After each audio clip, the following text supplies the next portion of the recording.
Two, one. Welcome, everyone, to episode 234 of the Thumbstick Athletes podcast. I'm your host, Dan. Corey. Just me and Corey today. Yeah.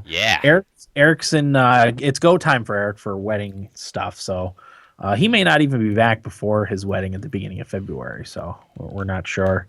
Yeah, and Will had, at my fault, really, but earlier in the week had mentioned that him and his friends had made plans to go out for his birthday. His birthday was earlier in the week. Yay. Birthday, Will. His birthday was early in the week, and he mentioned he was making plans to do something with his friends on Thursday. I forgot and assumed we were recording Thursday anyway. He wanted to record last night, but it was a little too last minute for me, so I just told him not worry about it. And then, because me and Corey are the only one that played the game that we're going to be talking about today, which is Xenoblade Chronicles X. That's going to be our main topic. Do you have anything you want to tease for later on, Corey? I do not. Yeah. Speaking of Will's birthday, I was going to selfishly buy him that Dragon Cancer to play through. Yeah. Because I really wanted to play it. Yeah. And I kind of wanted to get Will a little something. I ended up getting him the beginner's guide because he had it on his wish list. Oh, there you go. But I almost got him that Dragon Cancer. Uh-huh. So, here you go, buddy. Happy birthday. Yeah. So I could play it. Yeah. But I didn't. Well, you wanted me to play it today too, so we could talk about it today. I would assume, right? Yeah. I just thought it would be topic conversation. Yep, topical. Which I would love to, but I explained to Corey, like, I can play games a little bit like with the kids around if they're occupied, but they're only occupied for like 10 or 15 minutes at a time before they start fighting with each other or whatever, climbing, getting into stuff they're not supposed to. So I wanted to be able to like sit down and experience that game without any distractions, and I wouldn't have been able to do that today. So hang on, kids. Daddy's got to cry now. well, that's part of it too. You know, you can't let the kids see you cry because then they'll think you're soft. Yeah. You know, can't have that. So yeah, we're going to be talking about Xenoblade Chronicles X. Me and Corey were the only ones that play it. We're probably going to be doing our part 2 for our 2016 games preview next week. At least Will be back. I'm not sure about Eric yet, but we'll keep you posted on that. So yeah, Xenoblade Chronicles X. It's a Wii U exclusive RPG.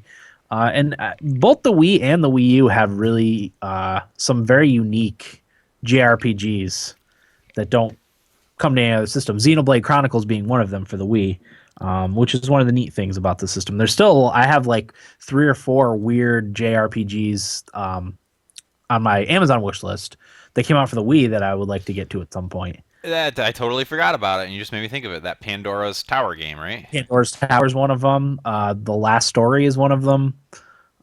Farewell Dreams of the Fragile Moon or something like that. I've got like 4 of them that seem really cool. Sounds and like a JRPG. They're really, really inexpensive too. I guess that Fragile Dreams one really used the Wii's motion controls well too for like an RPG type of game. So that's why I was interested in it. But anyway, Xenoblade Chronicles X was developed by Monolith Soft and published by Nintendo. It came out at the beginning of December. Was it the 1st or the 4th? Maybe I think it was the 4th. If Tom Clancy came out on the 1st, so it'd been the 4th because Nintendo likes to release their stuff on Friday. The main plot of the game is Earth is destroyed as kind of like collateral damage during a war between 2 alien species. It just kind of is the battleground, and the planet gets fully wiped out. So before the planet gets fully destroyed, they launch these like life ships that they send out in all different directions for humanity to continue. And the ship that your character is on, called the White Whale, crash lands on a planet called Mira, and that's kind of where the story starts. Which is a really good setup, in my opinion. Even though I really liked the backstory they had in the first Xenoblade, the 2 titans fighting in the ocean, and then they freeze, and the humanity exists on the frozen titans or whatever. But this is another good one. It's very Battlestar Galactica-y. Yeah, absolutely. I never even thought of Battlestar Galactica, but you're right. Yeah, it is absolutely like that. It's kind of humanity's last hope and their trials and tribulations as they try to survive on a very dangerous planet Mira. But it also leaves open opportunity down the road for foreign planets, that maybe there's humanity elsewhere, it's never really It's never discussed if I don't believe it's discussed if your ship is the only one to not be destroyed or get somewhere. That's true. I didn't beat the game, so No, no. Even I didn't. I played 54 hours. Wow. In Xenoblade Chronicles X so far. Nice. I'm creeping up on 20. Okay. I think I got 17 or 18 or something like that. So you're still considered a noob. I'm still a noob. 18 hours in. Crazy to think.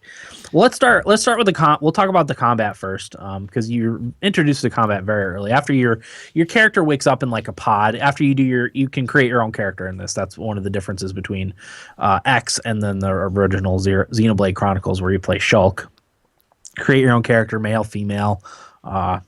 There's enough options. I didn't feel like there was too many options, but not too few. There wasn't like 3 different hairstyles or whatever. There was a decent amount of stuff, decent amount of customization. I think you could customize size and all the standard stuff. But yeah, you're rescued by a character named Elma, who's kind of your companion through at least a lot of what I've played in the game.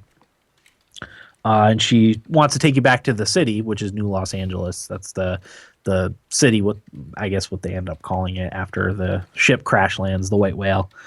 Combat, if you've played the Xenoblade Chronicles, the first one, it's similar to that.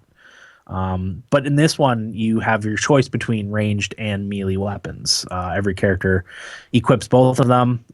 Can bounce back and forth very easily by pressing X. Is it X or X? Whatever the top button is. X. Yeah, I get them confused because it's different. It's X. It's different than the Xbox, and I always get them confused. Yeah, you could switch between melee and ranged combat by pressing X, and then you have depending on what abilities you pick, you have abilities on there that have cooldown timers. It's very much like an MMORPG style combat. You use your abilities. They wait for the cooldown to finish and you use them again.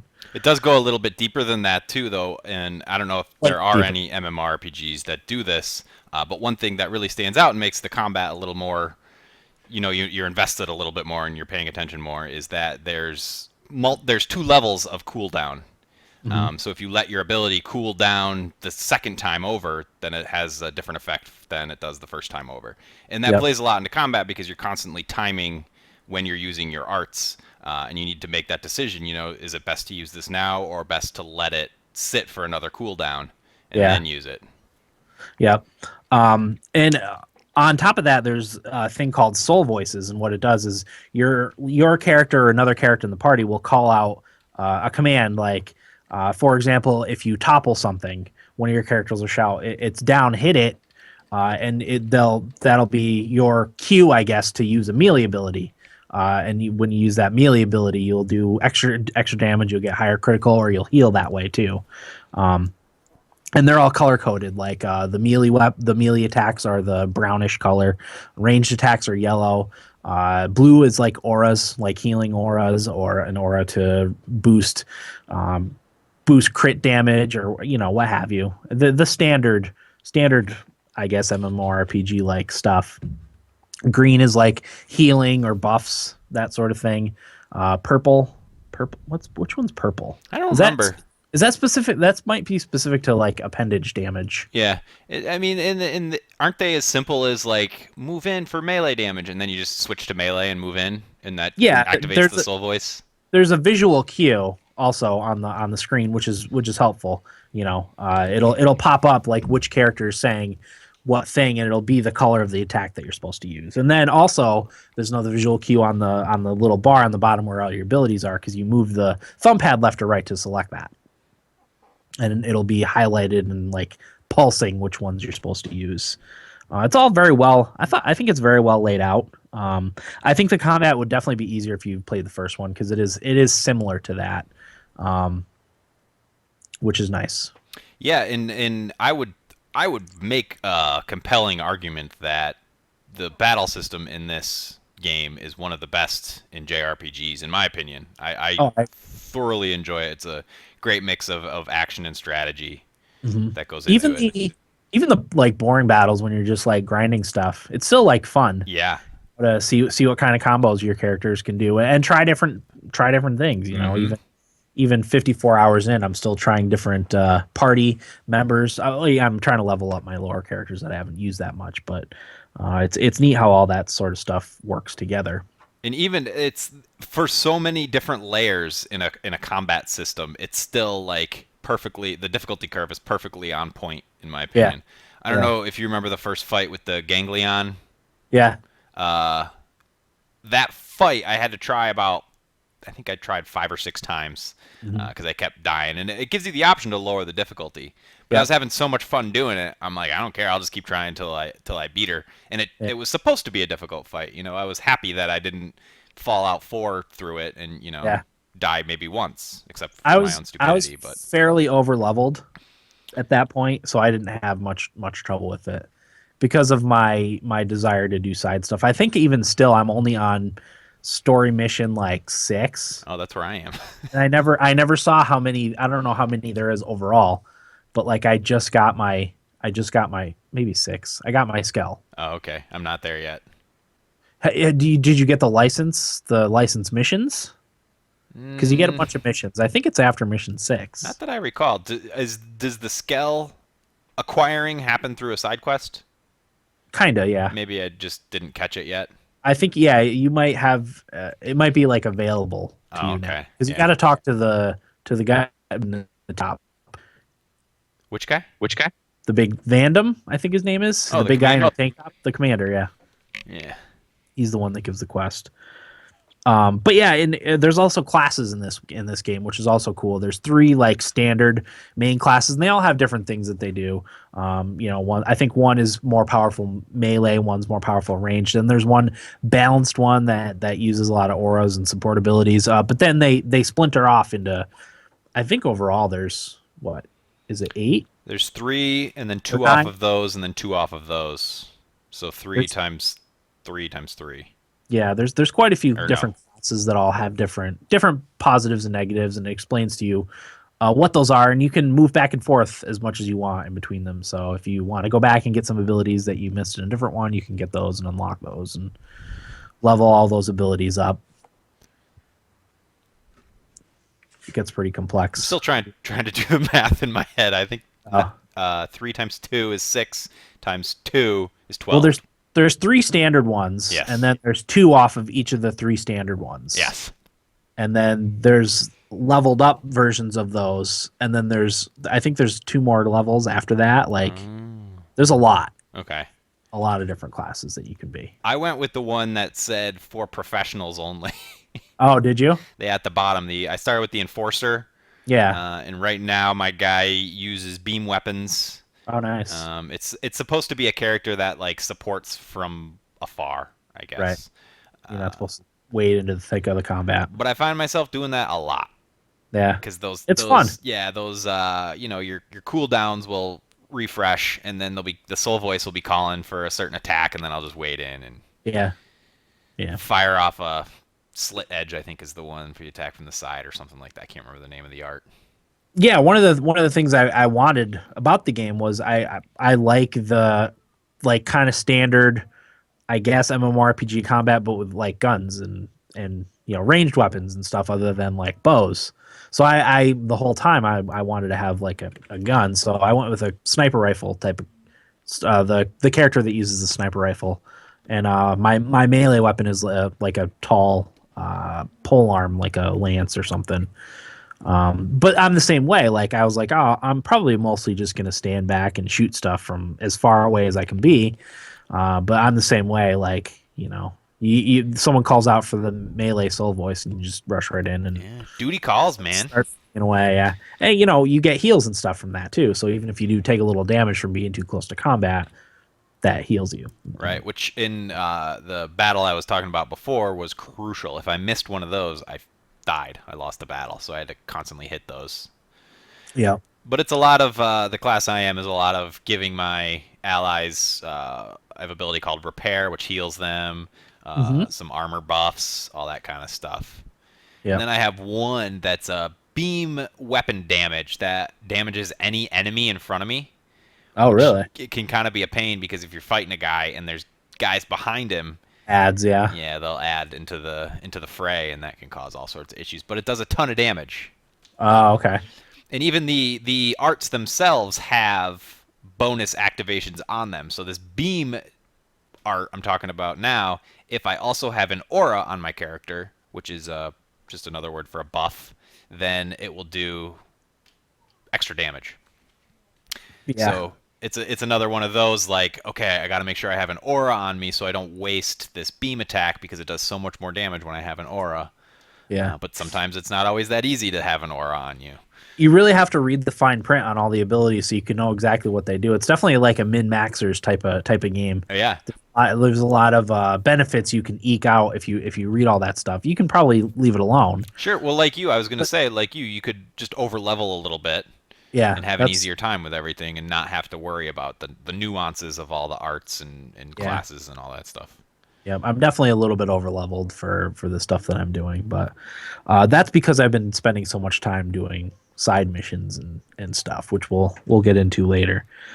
So yeah, that's kind of the combat. Let's talk about the map and the actual space to explore. So the kind of the spot you start off in, it's called Primordia. It's kind of like a cliffy, craggy, almost Jurassic type feeling setting. Big sweeping vistas and really beautiful scenery. Waterfalls. Where was that? Costa Rica? Is that where Jurassic Park took place? Yeah, it was an island off of Costa Rica, I think. But it made me think of that. But also because there's basically dinosaurs walking around. Yeah. And by giant, you mean giant. Giant. Oh, yeah. Like enormous. It's really cool to see them. And not all of them aggro you. So you can walk between their legs while they're drinking water at the ponds and stuff. They can hurt you if they step on you, though. Really? Yeah. If you're not I didn't know that. That's cool. Yep. Yeah, because if you're in a scale and you run over something small, it'll attack you because you ran it over and did some damage to it. But yeah, they will step on you and kill you if you're not careful. So the map is set up like there's 5 different like areas in the map other than like New Los Angeles. There's like I said, there's Primordia, there's Oblivia, which is like a desert type area. There's Noctilum, which is like a jungle. It made me think of Avatar. Yeah. It's a little bit like that. There's Silverium, and Silverium is hard to describe. It's like it's almost like a desert, but it's white sand and it's very like green and glowy. Oh, that's called snow. No, it's not. I don't think it's snow. I'm just kidding. It's very alien looking, I guess. Well, all of them are, really. I mean, yeah. That's one of the things I like about the game so much is you feel like you're in an alien world. Oh, definitely. Between all the giant critters that you see around, and weird critters that you see around. And then Caldros. I haven't been to Caldros yet, but that's supposed to be the volcanic type of place. Little on the nose for that name, huh? Yeah. And then the map is divided up. There's hex squares that divide up the entire map. And I mean, one of the primary mechanics in the game is exploration. What you do is certain hexes in the game will have, for lack of a better word, like scouting spots that you install a probe in, and it'll unlock all the hexes around, so you can see like what exactly is going on with the hexes. Some will have each hex has like a mission associated with it, or some sort of objective that you can complete to cross it off your list. Some of them will have a monster called Tyrant. A monster called a Tyrant that you have to kill to check that off. Or some will have a treasure that you're supposed to do, or some will be associated with some sort of mission in the city that you pick up that you can check off. But within that, there's a ton of mechanics, so I'm going to do my best to cover all of them, but I don't know if I'm going to be able to. Within that, there's a way to mine resources. The primary one being Moranium, which is the metal that you use for a lot of your upgrades. Arms manufacturers will use them, which I'll talk about in a little bit. And when you install a probe, there's different types of probes that you can use too. There's mining probes, which, like I said, mine the resources that you need. There's research probes, which generate revenue. There's battle probes, which I haven't been introduced to yet, and storage probes, which make it so you can store more Moranium. all that stuff. And if you link the same probes together, they'll give you bonuses to revenue, bonuses to mining, all that fun stuff. Yet another system layered Another into the system game. again, that's barely scratching the surface of what all you can do with that. Um, but yeah, traversal is actually pretty easy, despite how big the thing is. You can get your character running at a pretty good tilt when you sprint lock. So I never felt like running around was too arduous. No, Exploring. you book You too. Yeah, you book and you jump really high. So Yeah. there's obviously places that you can't access, like even in Primordia. I think I'll need to get the flying thing for my Skell before I can find them. But a large part of the map is explorable with just your character, like right off the bat, if that's what you want to do. So, what do you think of the traversal and exploration, Corey? Well, this plays into my bigger point about the whole game, but in these big open world games, exploration to me is key Uh-huh. because I need to feel rewarded for exploring. Yep. And I think Xenoblade does a really good job of that because Absolutely. it doesn't give you like a checklist of, things to fetch in your area, a la Dragon Age Inquisition. You go out there and find it on your own. Yeah. And that's good for somebody like me who's OCD about that stuff because if I see it and I have the quest, or the waypoint or whatever, then I need to do it. Mm-hmm. But if I never see it, then I don't know I'm missing it. Right. And it doesn't bother me as much. And when you're out in the wild and you stumble upon something, you're rewarded because you feel like you accomplished it. Yeah. It wasn't just dots on a map that you were walking up to, got a quest, went to another dot on the map, went to another dot on the map. I mean, Yeah. that is how they do quests, but all that stuff you It's have to discover on your own. right. And it's fitting with the mechanics of the game because you are exploring an alien planet. Yes. A lot of the places that you go to, no people have been to yet. So that factors into that's a primary mechanic of the game is Right. exploration. So you're right. You do feel like you're actually exploring something new. Yep. And go ahead. Go ahead. I was going to say, even outside the objectives of the game, exploring in this game is just a lot of fun because the landscapes are so beautiful. Yeah. And you can discover, I think they're called scenic viewpoints or something like that. Yep. Which you get Extra money for. Yeah, you get a little bit of money for, and I think if there's tourism. if there's a probe attached to it, you get more money for it. So like, and it doesn't say on your quest readout, oh, find all the scenic viewpoints in Primordia, and then it says 0 through 8, and then it gives you waypoints for all of them or something like that. No, you just stumble on it, and you're better off for it, and that's all it is. Yeah. But even outside of that, just like going through caves and jumping down waterfalls and all that stuff it's just fun. Yeah. And it's for you. It's not to complete some laundry list of things to do. Yeah. One thing it does too is, and I'll get a little more into this later, but a lot of those like missions and stuff that you do have a tangible effect on the game. Like for example, I did one today that opened up a new vendor that I could have completely missed and just never had access to this one vendor. But I did the quest and it opened up a new shop in New Los Angeles that, like I said, if I had just blazed by that quest, I never would have even seen. And speaking of New LA, I don't know if you said this, but that's that crashed white whale ship, or not crashed, but that's the landed white whale ship, and it's massive. It's very big. It's almost its own area. Yeah. Which is another thing I like about it, because you go into like a city in Dragon Age Inquisition or The Witcher or Skyrim or whatever, and you can consume it. Yeah. You can check every nook and cranny if you want, and it'll take up some time, but not too much of your time. You can't do that in this game. No, I still, even 54 hours in, in the one city in the game, I'm stumbling across new areas. You'll find an NPC somewhere that's off the beaten path, in somewhere in New Los Angeles. It'll give you a quest. Yep. And it's not like 2 stories. It's like 10 stories. It's just the verticality of the world and New Los Angeles itself is impressive. Yeah. And that feeds into the whole idea of you're not obsessive compulsively exploring. You're organically exploring and going places, and you can't search every nook and cranny. I mean, you could in this game, but you'd drive yourself crazy. I think the completionist how long to beat is like 240 hours or something like that. Oof.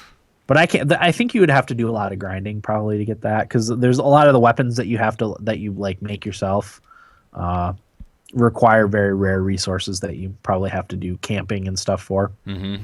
But anyway, another thing I wanted to talk about on the map, there's little diamonds that are all over the place. If you played Xenoblade Chronicles, the first one, you'll know what they are. They're little like just items or whatever. Some of them will be used for quests. Some of them, there's a thing called a collectopedia. All the major area, all the 5 land masses, I guess, have different things in them, and the collectopedia is a way of cataloging all of that. You get little rewards for collecting all the little resources. And it took me 15 hours to realize you could register stuff into your catalog? Yeah, I don't think I figured that out right away. I remembered it from the first Xenoblade Chronicles, but I just didn't think this one had it. But I finally found it. Yeah, probably about where you are, about 15 hours. Is when I figured, it's under Intel, and then in the collectopedia, like I'm still finding new things in the menu that I didn't know existed. Well, I saw it, and I just assumed it was just like, a literal catalog of everything. I didn't know there was a activity or something you could accomplish within that menu, so I just never visited it. Yeah, that was in the first Xenoblade too. Yeah, I don't remember. Okay. Yeah, I mean, I played it fairly recently. It was earlier last year. Oh, okay. I kind of remember that, but I just didn't think it was in the new one. So, I think that's everything for map. Let's talk about companions. Well, no, let's talk about New Los Angeles first. Yeah. So the group, I guess you join is called Blade. It's an acronym for something. I'm not sure what it is. But within Blade, there's 8 different divisions. All serve a different purpose for New Los Angeles. So, for example, I chose the Pathfinder division, and their job is to go out and open up the scouting probes. That's their whole point for being part of Blade. Which one did you pick, Corey? I picked the Curators. Curators? Which, if I recall, they're all about collecting stuff. Okay. Uh-huh. And something else that I can't remember now. Good for me, right? I'm a good division member. Good collector. I can't remember what the other thing is. Yeah, there's Harriers, which Harriers' jobs are to tackle the tyrants specifically. I mean, I don't know that it matters that much which one you pick. I think you're still kind of doing the same thing. I think the division has more to do with online stuff. Yeah. Which is still a little bit confusing to me, but there's Harriers, which are meant to tackle the bigger monsters. There's Interceptors, which kind of protect the area around New Los Angeles from indigent threats. They're called indigens, the indigenous critters that are floating around. There's Outfitters, who do the weaponry and armor for the blades. What are the other ones? I can't remember. There's 8 different ones. Yeah. They all do something different. And like Dan said, they mostly just play into the multiplayer, the online stuff. Yeah. There's also arms manufacturers. Have you done anything with the arms manufacturers, Corey? I have. I was following a couple missions for one specific arms manufacturer, which I think helped them get new inventory. Is that Grenada? Reduced prices. No. I think it started with an A. There's Sakabura, Grenada. I think it was Sakabura then. CNC. I think it was Sakabura. Okay. There's a few different ones. I've unlocked 5 of them so far. But what they are is they're obviously they manufacture weapons and armor, scale parts too. And what you do is you can invest Moranium in them, and the more Moranium you invest, you unlock different levels, which gives you access to better gear. Like I said, so far I've unlocked 5 of them. I think there might be 8 or 10 different ones altogether. But I'm still fairly early on in the story of the game, so there's that. The mission terminal is there. There's that's for the standard like I don't want to necessarily say fetch quests, but that's for the standard like repeatable missions, I guess. You go to a terminal and you pick them up. A lot of times, what I'll do is I'll go and I'll search through the missions and see like, especially for the collecting ones, the gathering missions. I'll see what I already have, and I'll pick that mission. It'll immediately be completed. Yeah, which is nice. So it'll give you a little experience boost. Plus, it increases the affinity with your party members. Which is a whole other thing. Yep, but there, some of them will lead to like bigger, more lengthy missions.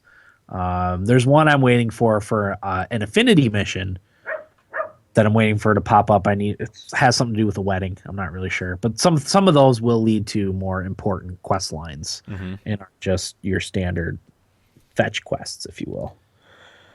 You want to talk about online? Sure. Okay. As I said, I'm still a little confused about some of the online stuff. There's actually a lot more online functionality than I thought initially. Well, one of the things the online stuff doesn't entirely open up until 10 hours in or something like that. Yeah, definitely. It definitely takes a little while. One of the things I think is really cool that you can do is it has a system similar to the Dragon's Dogma pawn system. You can have someone else's party member join your squad.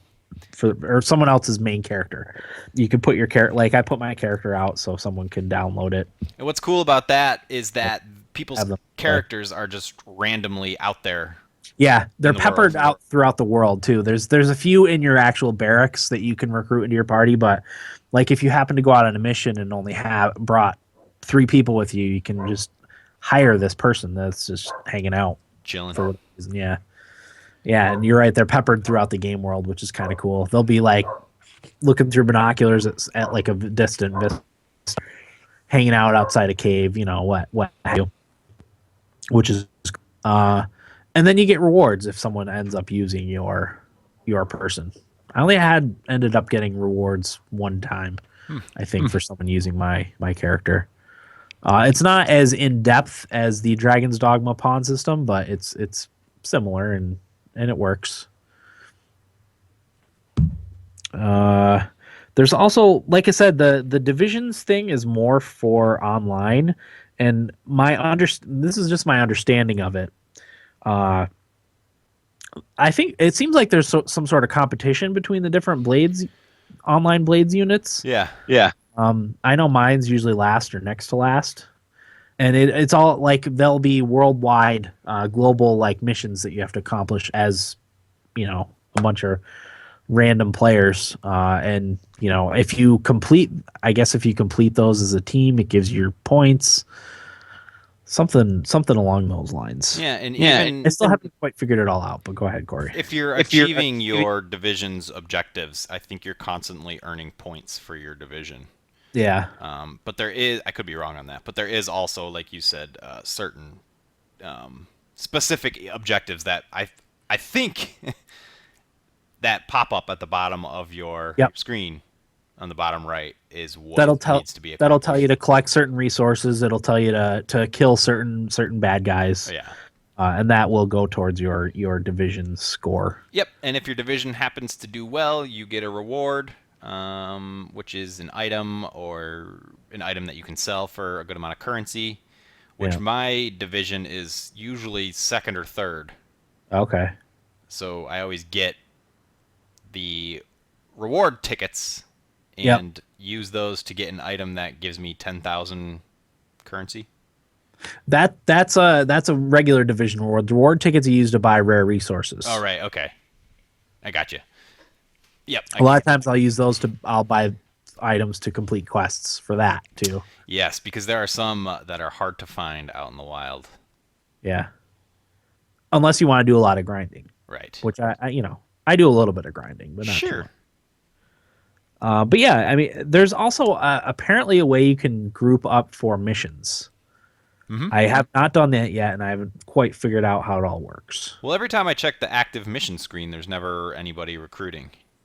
Yeah, I've gotten invitations into parties that I haven't accepted just because I don't know. I think that's for the Nemesis, the global Nemesis. Okay. Quest. Gotcha. Yeah.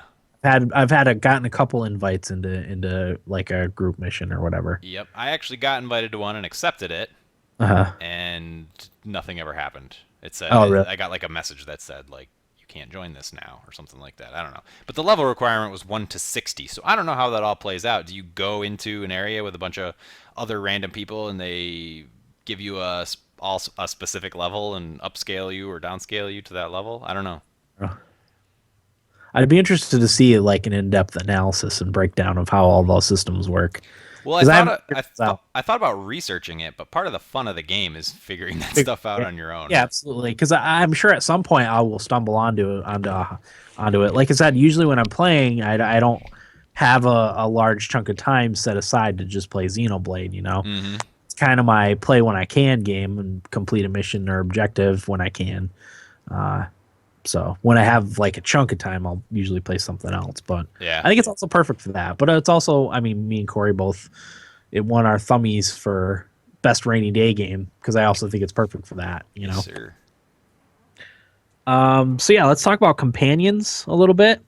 Obviously, there's, like I said, Alma is one of the first ones you meet, but there's I think 8 different companions, and then apparently there's some ones that came with the downloadable content that were downloadable that I had on my team.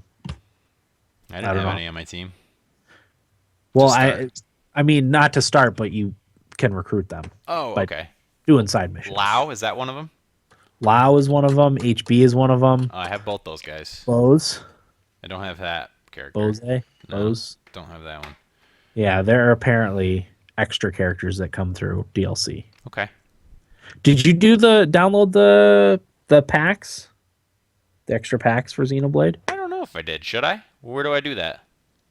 It's in the Nintendo eShop. It's free, and it's supposed to improve load times and like graphics and textures and stuff. Oh, no, I didn't. They're huge, so if you don't have an extra hard drive for your Wii U, I wouldn't recommend it.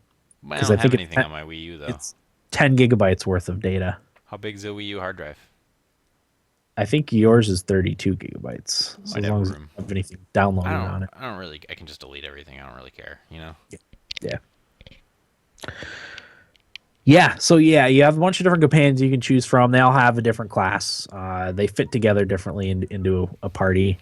And you, based on how long you spend with someone doing missions and stuff, or doing things that they like in conversations when you're having a conversation with an NPC, you get a bonus to affinity.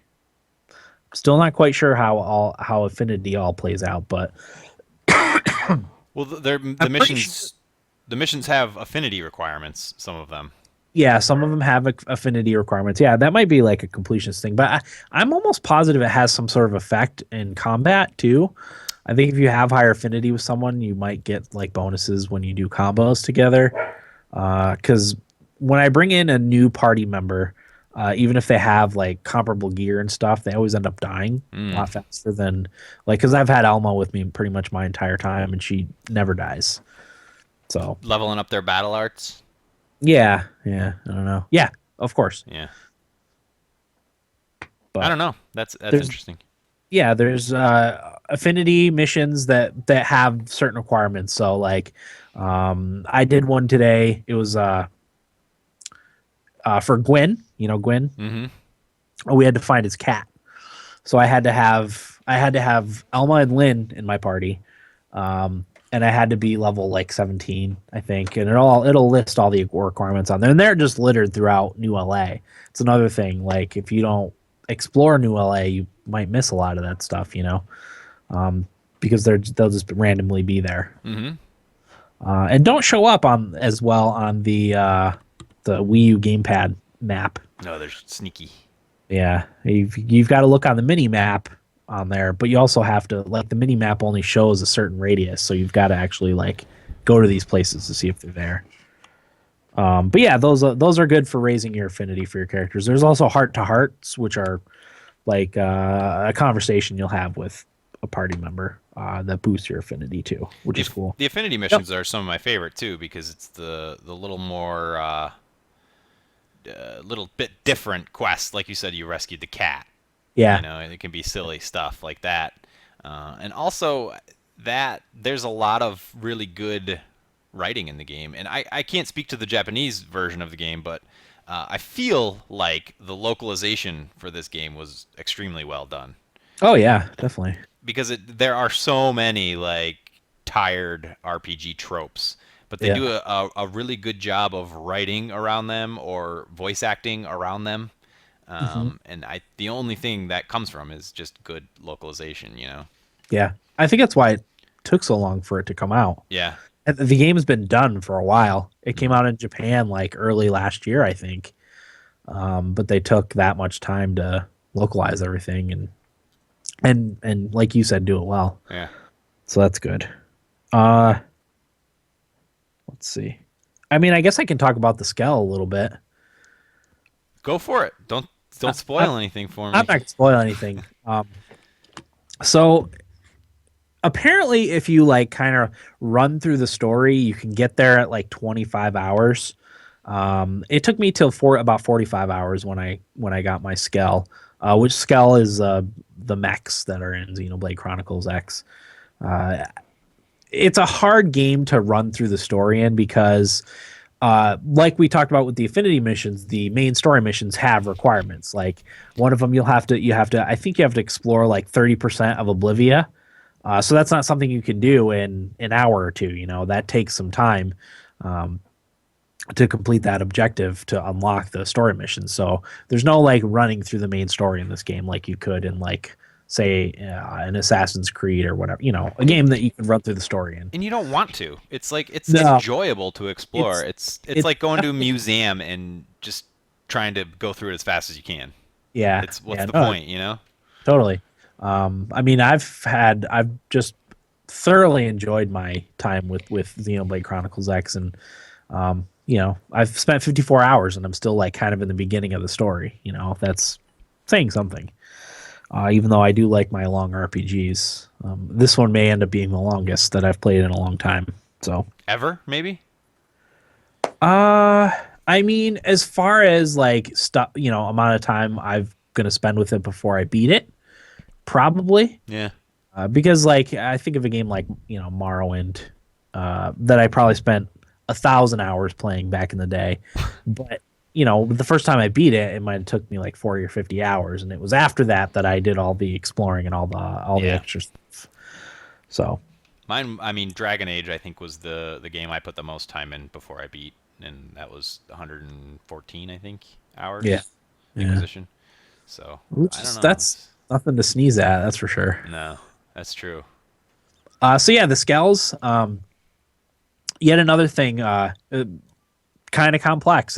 There's three light mechs or three light Skells, three medium Skells, three heavy Skells.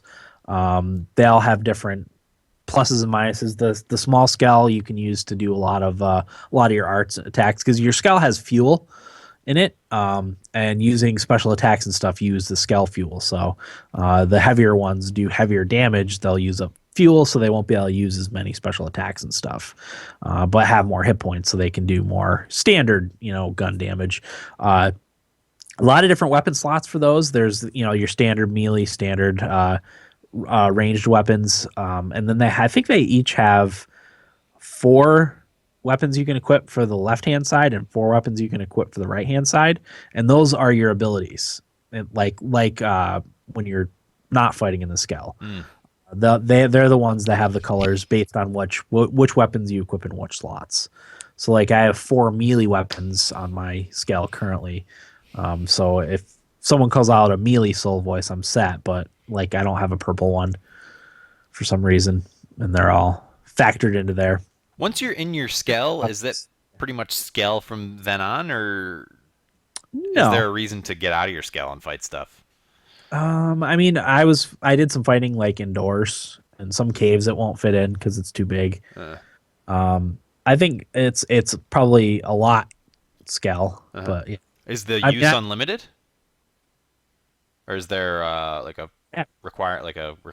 in Fallout's power armor? Is there a requirement to keep I mean, it going? there's the fuel, but that's only for like using special abilities and stuff.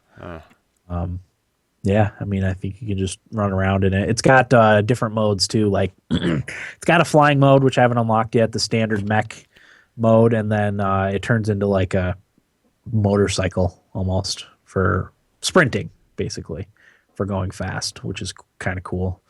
But yeah, the most interesting thing about the Skell is how you realize, because yeah, when you're running around on the ground, it's a big world, but you really realize how big everything is once you get in your Skell, because that's big in and of itself. So it really gives you a sense of scale in Xenoblade and how big everything is. I've got one for myself, and then because Elma is the only other character I have that's a high enough level, I bought her a Skell too, because like everything else in the game, like there's all different weapons you can equip with it. You can add, bonuses and stuff to those. There's different levels for the Skells. Like I think they're 30, 40, 50, 60, like everything else. A lot of different options. Mods? Modifications. Yeah, there's the augments, weapon augments that you can put on it. You can customize all the colors and stuff in the barracks, which is cool. Barracks are another thing you can customize in the game. There's a lot. There really is. I feel like I glossed over everything too. Like I know I'm missing some systems that are in the game. Yep. Can you think of anything that I might have missed, Corey? Not off the top of my head. I'm sure there is though.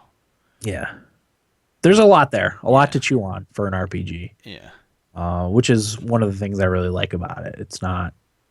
It's definitely not a simple game. It's a very complex game. There's a lot going on with it. No, and I mean, I was kind of I wasn't critical. I don't recall ever being critical of the game. I think when we initially just briefly talked about it and what we played, I said I just didn't give it enough time to really judge it.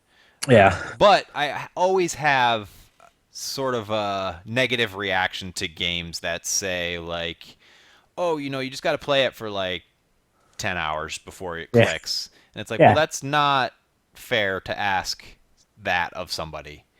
Yeah. So my advice for if you're thinking about playing Xenoblade, and I think everybody should if you have a Wii U, you're mildly interested in role-playing games.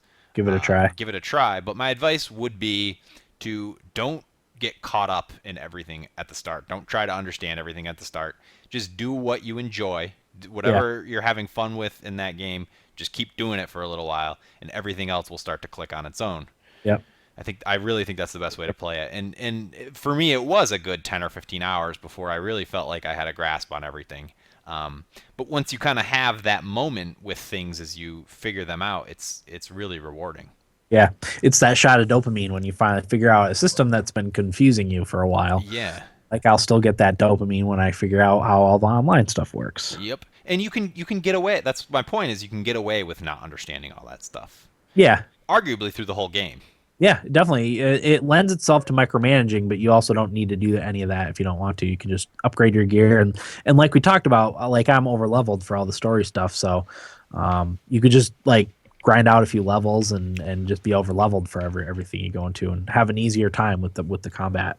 Yep. So. Yep. And even there's always something to do, whether it's exploring, doing the basic quests, killing tyrants, which is one of my favorite things to do. Just gathering, items. It's just follow the fun. Yeah, is the best way to play this game. Totally. Dislikes. You have a dislike, Corey? I really only had one that I could think of. Okay. And that is the one thing that frustrates me is when I'm trying to get somewhere, and I spend half an hour trying to get there, only to realize I can't get there without a Skell. Yeah. That can be frustrating. I've had a few of those moments myself, actually. Yeah. Yeah, I was doing a mission in Oblivia, and I had no idea. There was only one way to get there that I didn't know, and because the map and the world is so huge, and a lot of the places when you access them, there's no obvious way to get to one area from another. I probably spent 2 or 3 hours trying to get to a spot. I finally managed to get there in a roundabout way, but definitely there's that. There's some places that you just can't get to off the bat until you can fly, or like one of the places I tried to get to, it was through a cave with aggroed monsters that were way higher level than me that I couldn't get to yet. Yeah. So yeah, it's not too bad. Like I always make the joke, the Elder Scrolls mountain climbing simulator kind of thing. Yeah. It's not to that point, only because you can jump so high that Yeah. it's obvious to you that you can't scale a certain cliff just because your jump Right. is so huge, you know. Right. So there's a huge cliff shear Yeah. if you can't make it, and it's obvious right away just by looking at it. You don't try to climb up it only to find out halfway that you can't go the rest of the way. Yeah. But Yeah. yeah, Like this one spot I tried to find in a Oblivia was like it was apparently it was a lake like in the upper northeastern corner of it. So I like circumnavigated that entire area trying to jump up and like there was a land bridge that I tried to go up on, but that led to just like a canyon that didn't access where I needed to go. It was a task trying to get to that one spot. what do you think the fix would be? Maybe like topography, elevation in your mini map. No, no, I don't know if there's a fix Yeah. for that necessarily. I mean, it wasn't a huge issue with me. It was a minor annoyance, I guess, for me because while I was doing all that, I was finding side quests that I had picked up. I was finding bad guys that I needed to kill for that, and the collectibles littered everywhere. Like that helps too because a lot of times when you get into a new area, you get a bunch of collectibles that you haven't gotten yet. Yep. So it's not a total waste of time to be. no, definitely not. Yeah. There's also always something you can be doing even if you're trying to do something specific. So Yeah.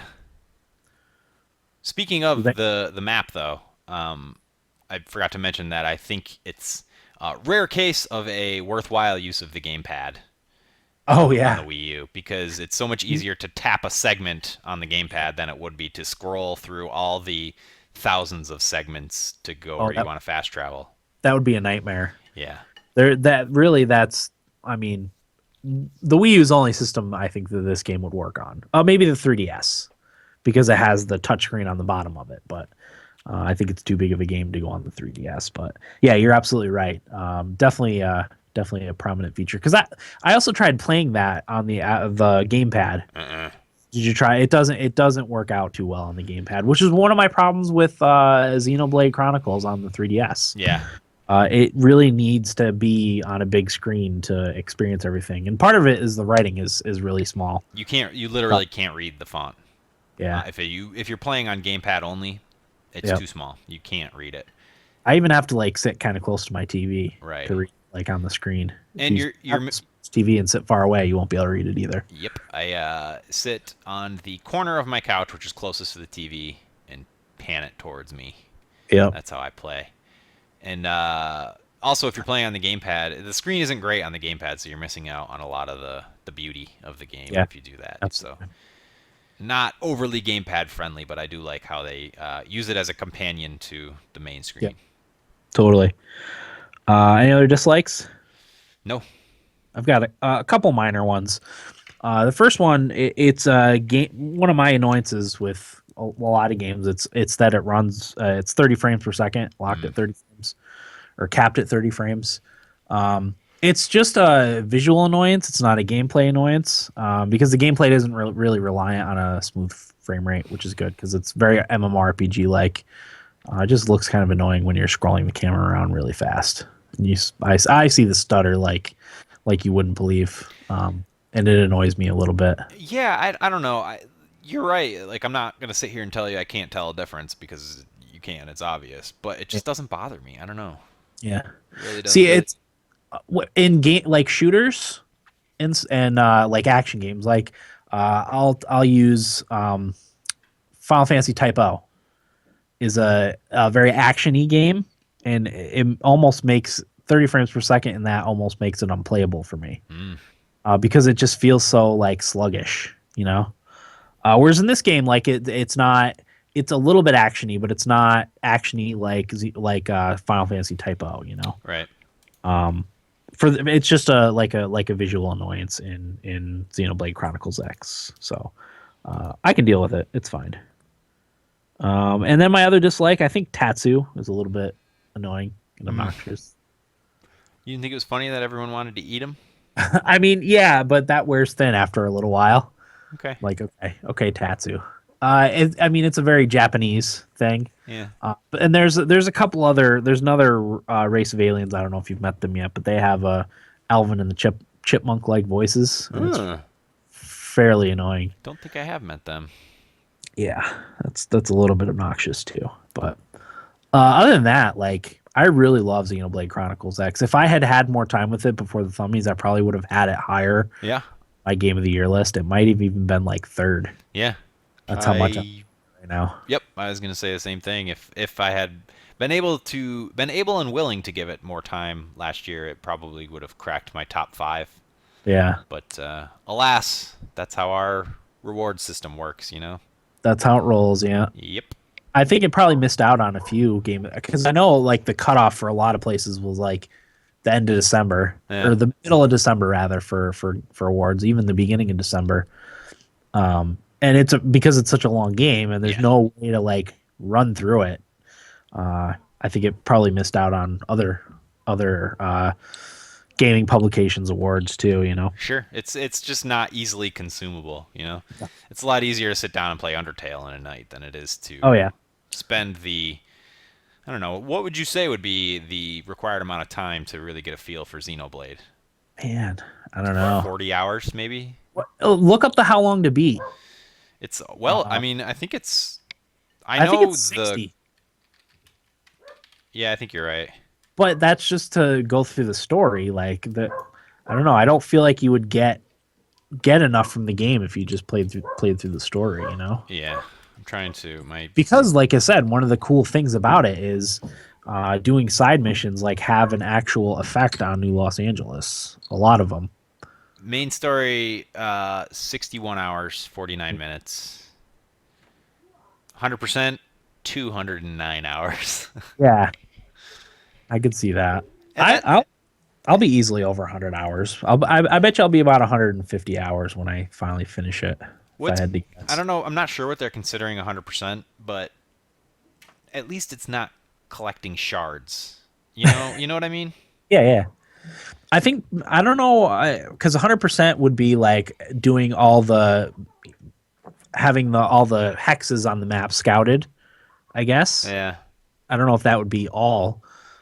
Because there's a bunch of like crafting and stuff and leveling up all the AMs and there's doing all the heart to hearts and all the affinity missions and stuff. Yeah. What factors all that into it? I want an option for like Fallout and Dragon Age, like a turn off the crap button. Yeah. You know what I mean? Like I don't need the Radiant story bullshit that wastes my time. I hate that. I don't need the repeatable over and over quests from the factions that they don't make obvious are just repeatable over and over again. You know, you think you're accomplishing something only to discover you're not. I think I read a Forbes Games article about that, how there needs to be a way, maybe the mods will fix that, but there needs to be a way to just turn those off. Man, I need to work for Forbes. I love those guys. Yeah. I read all their articles, Eric Kane and Paul Tassi. Yeah. But yeah, like they at least need to let you know that it's just a repeatable quest and it doesn't matter, you know?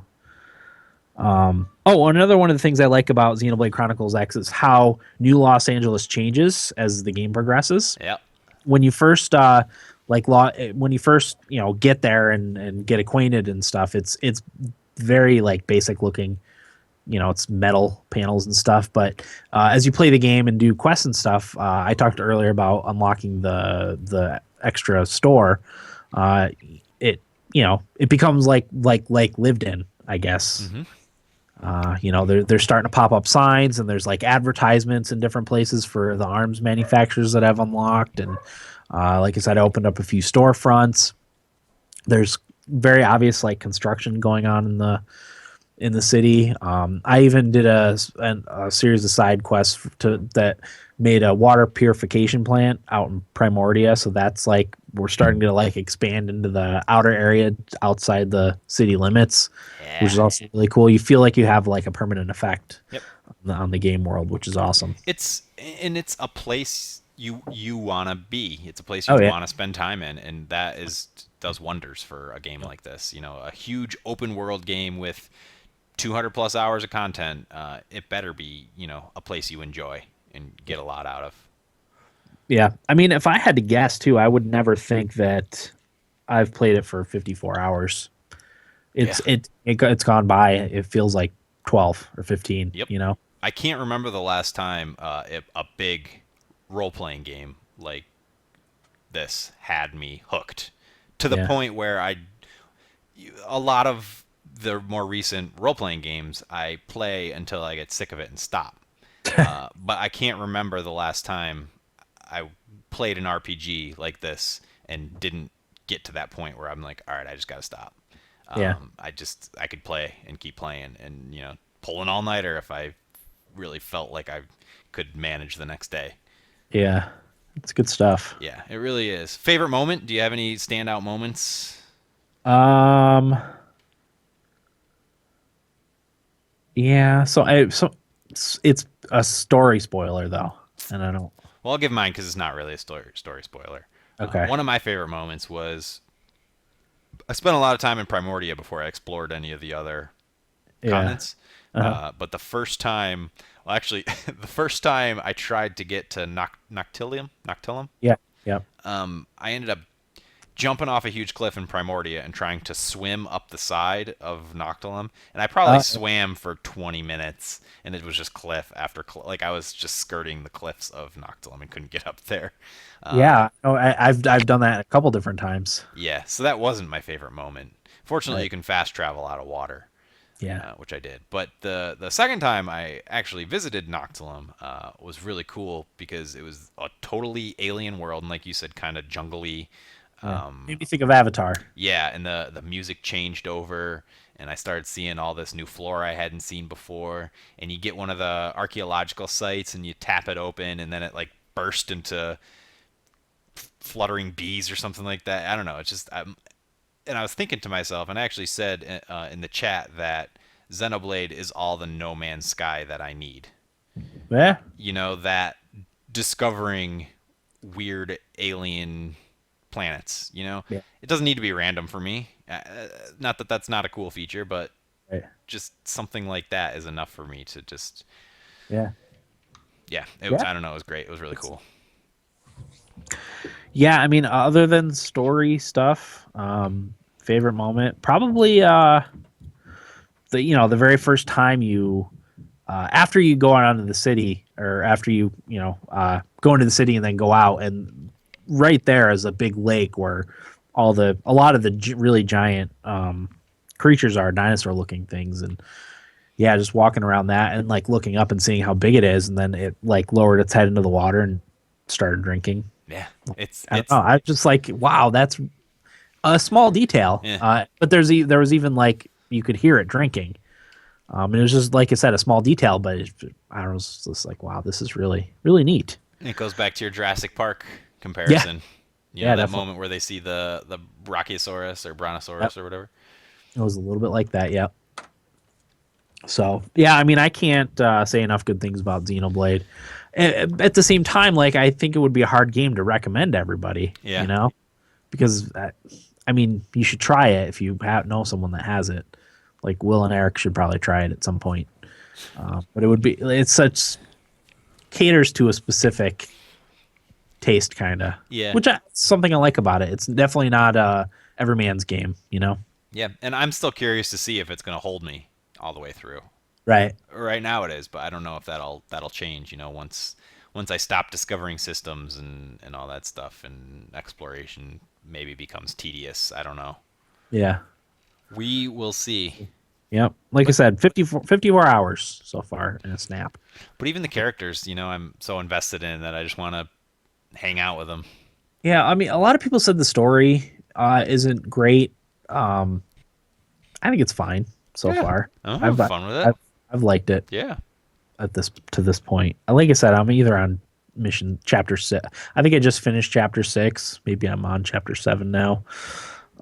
But yeah, good stuff. All right. Shall we move on? Yes, sir. Nibble bits.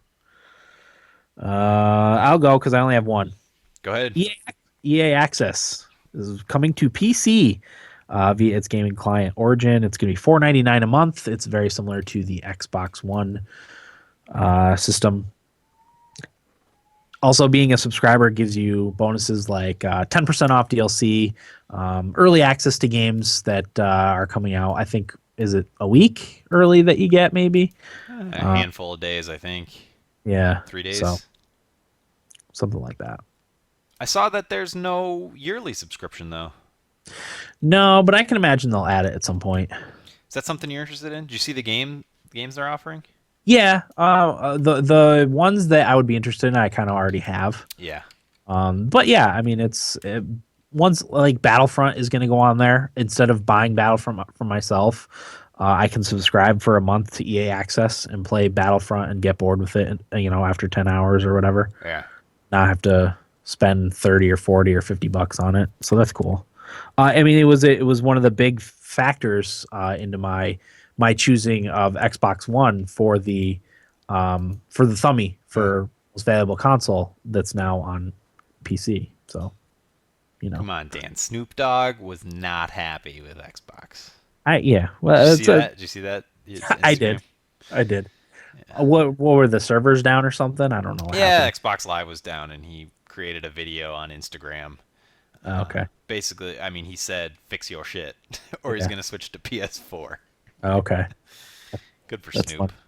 But yeah, I mean, that takes a plus out of the Xbox One category. Yeah, but PS4 has been down probably more than Xbox. I would. No, I'm talking about EA Access. Oh yeah. There's obviously not going to be as many games for the PC version. Like Madden always goes up on the Xbox One.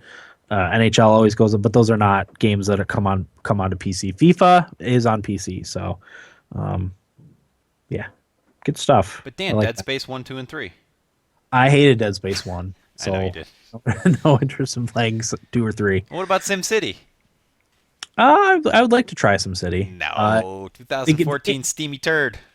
That's true. I probably would rather play a game like City Skylines than SimCity. The only game that was on there that really interested me that I don't already own is Plants vs. Zombies Garden Warfare. Yeah. I did want to try that. So I would be into that. Yeah. Like I said, once more games come onto the vault, then I'll be interested. Once Battlefront comes onto the vault, I'll subscribe and play my Battlefront for 5 or 10 hours before I get bored with it. Did you ever try that NVIDIA subscription thing? Yeah, Grid? No, the GeForce Now service? Yeah. Are there good games in that? Yeah, I had free access to that when I had my NVIDIA Shield, when they were like beta testing it. There's a lot of games on there. You think a better offering right now than EA Access? I don't know what the price was. $7.99. It's all dependent on internet connection and stuff too. Right. At least because they're streamed from. I always had to have my tablet be wired, and all that stuff. I don't know. Can you play those games on computer, or is it just on mobile devices? Or Video Shield. Only available on Shield devices. Oh, so the Shield and then the tablet and the handheld probably, and then the set-top box. Only available on Shield devices, but you get a selection of PC games from the recent past for unlimited gameplay. That's according to extremetech.com. Yeah. Like I said, that's dependent on internet connection, whereas EA Access, you download the games and play them. So that's my nibble bit. What do you got, Corey? Harvest Moon Seeds of Memories is now available on iOS. I thought of Will when I saw this, but he's not on. So, Will, if you're listening, for $9.99, you can get Harvest Moon Seeds of Memories on your iPhone. Well, is that a port? Yeah. Oh, which one was it? Which port? Which Harvest Moon? Last one? Oh, really? No, Friends of Mineral Town. There's been so many. I know. Let me just do a quick Google search here. I loved the first one, and then one of the PlayStation ones that came out I really liked.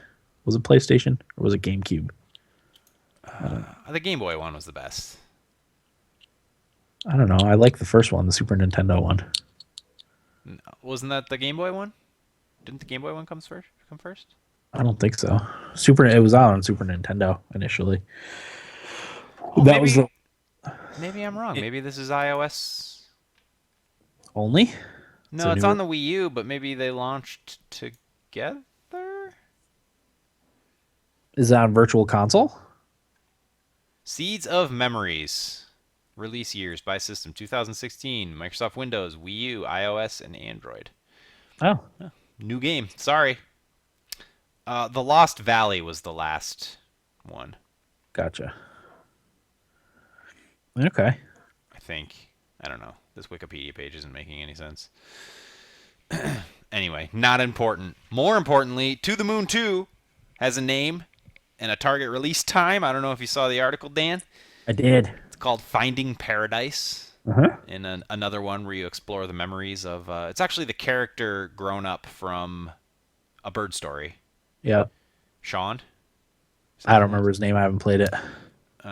But that should ideally release sometime this year. Ken Gao, the creator, would like to release it this year, but that doesn't mean it's going to happen. I wonder if it's going to be a tearjerker like the first one. I don't know. I think if it were me, I'd take it in a different direction. Yeah, it's a hard act to follow, I think. Yep. The humor was definitely there, so maybe a little bit more of that. Not quite the tearjerker. I don't know. Turn into a thriller. That would be cool. Something. It's not likely to make me sob like the first one did, but maybe.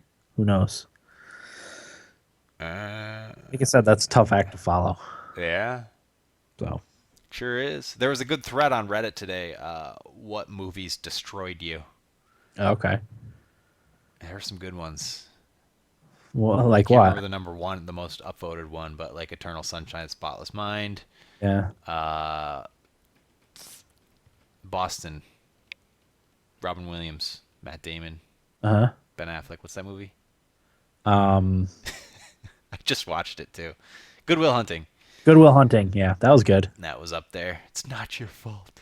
It's not your fault. It's not your fault. Which that's a good movie. There were a lot of good ones, and I was like, yep, I can see all of those. Yeah. ESPN is getting into esports. It's funny because this is right after Activision Blizzard said they want to be the ESPN of esports. I think there's going to be a lot of ESPN of esports until there actually is one, you know? Yeah. Right now it's just existing as a channel on their webpage. I don't know if this means there will be like a sports center for esports at 2 a.m. on Saturday night or something. I don't know. I checked out the page. Nothing really caught my eye. It was a lot of like League of Legends and Dota and stuff like that.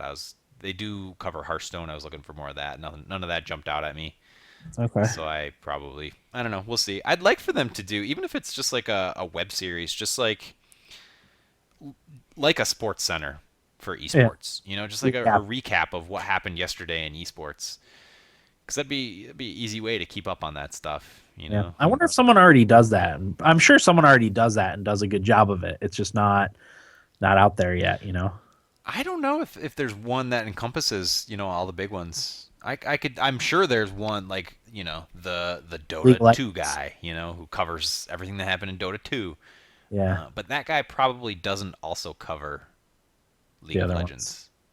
Well, part of it too is, you have to play the game and know it to be able to call it and recap events that happened in it, you know? Yeah. And I know they're all have the same basic idea, but doesn't League of Legends have like 100 characters that you kind of have to know? Like something like that, yeah. It's almost, it's when you say it like that, it sounds overwhelming. But when you think about ESPN's a bad example because I don't think ESPN does the best job of covering sports. But you think about one of those guys, one of those anchors or whatever, or broadcasters. They know every player on an NFL team, you know? Yeah. And that, to me, that is the equivalent of knowing like all the characters in League of Legends and also knowing all the characters in Dota and also knowing all the heroes in Hearthstone and Heroes of the Storm. It's just that mastery. Like maybe that's our niche. Maybe we need to get to that point. It won't be me. I can tell you that much. No. Not for lack of desire, but here's the thing. Time. You start watching Esports Center every morning. Yeah. Half hour. Or I don't know how long Sports Center is, but I think it's like people do with sports, and you just start to pick up on it, and eventually, yeah. listen to esports talk radio. Yeah. That's not a bad idea. It's really not. There's that, and somebody else tweeted the Amazon Prime. I think it was Eric tweeted the Amazon Prime members get 20% off pre-orders and new games now, which is a pretty good deal. I know a lot of retailers are offering. Eric, do you do the Best Buy thing where they offer you a discount? Yep. I don't know if it's comparable or not, but it is a competitive thing to do nowadays, especially with. I know Green Man Gaming is just PC games, but you get more and more of those distributors that offer deals. And yeah. You kind of got to do something like that to get in the game.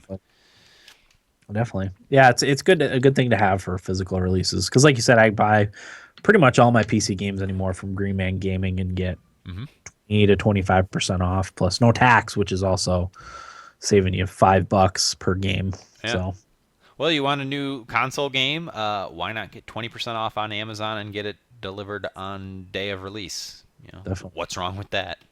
Yeah, nothing. I bet you GameStop is going to be next. They've got to do something. Yeah. I think. Yeah. What they need to do is put an Oculus Rift in every store. Yeah. Yeah, there was an article from the CEO of GameStop, I think, about the releases for those, and how he said the PS4 one has the biggest games lineup so far.